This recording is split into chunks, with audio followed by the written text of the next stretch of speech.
வணக்கம் மக்களே. இன்னைக்கு ஆடி அமாவாசை.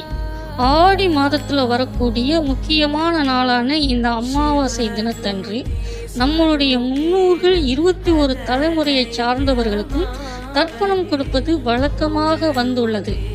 அந்த வகையிலே காசி மற்றும் ராமேஸ்வரம் மற்றும் தேவிப்பட்டினம் போன்ற புனித தலங்களிலே தர்ப்பணம் கொடுப்பது வழக்கமாக இருக்கிறது.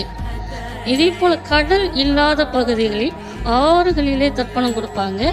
அந்த வகையில் இப்போ நம்ம பார்க்குறது தஞ்சாவூர் மாவட்டம் பட்டுக்கோட்டை வட்டம் மல்லிப்பட்டினத்திலே கடற்கரை பகுதியிலே அமைந்திருக்கக்கூடிய பகுதியில் தான் நம்ம இன்னைக்கு தர்ப்பணம் கொடுக்குற பகுதியை பார்த்துக்கிட்டு இருக்கோம்.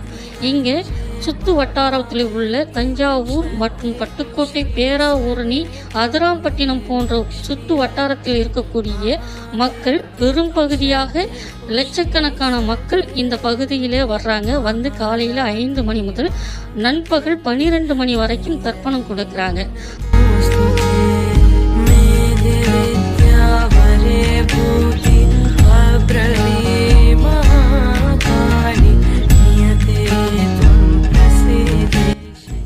அதே போல் நாங்களும் கடலில் புனித நீராடிட்டு முன்னோர்களுக்கு தர்ப்பணம் கொடுத்துட்டு பசுமாட்டுக்கு பச்சரிசி, வெல்லம், அவத்திக்கீரை கொடுத்துட்டு நீண்ட வரிசையில் இருக்கக்கூடிய நம்ம ராமர் கோவிலில் தரிசனம் பண்ணிட்டு திரும்பி வந்தோம். இந்த ஆடி அமாவாசையை மிஸ் பண்ணிட்டோம் அப்படின்னு கவலைப்படுறீங்களா?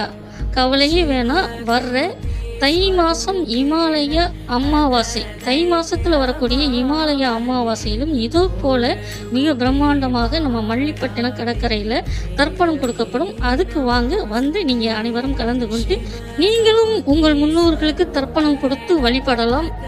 மறக்காமல் நம்ம சேனலை ஃபாலோ பண்ணுங்கள், லைக் பண்ணுங்கள், கமெண்ட் பண்ணுங்கள், சப்ஸ்கிரைப் பண்ணுங்கள்.